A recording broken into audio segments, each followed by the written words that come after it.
संक्षेपरे urine infection बा परिस्रा संक्रमण विषय जानिबा।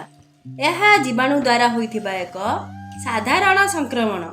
समस्त संक्रमण हेबार संभावना थाए। कारण कौन? परिस्रा स्थान रे स्वच्छता बजाय न रखिबा, दीर्घ समय परिस्रा को रोकिबा बा यौन जीवन रे असंतुलन मध्य अन्यतम कारण।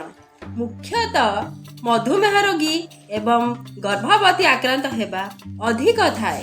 लक्षण कौन?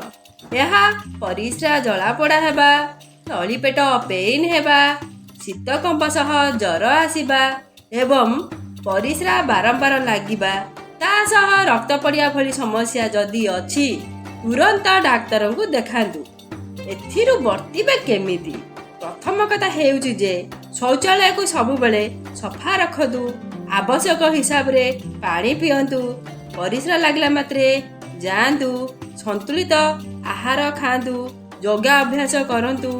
जदि सठिक समय रे यह चिकित्सा न करिवे आपनक किडनी नष्ट हेबार मध्य संभावना थाए। Stay alert.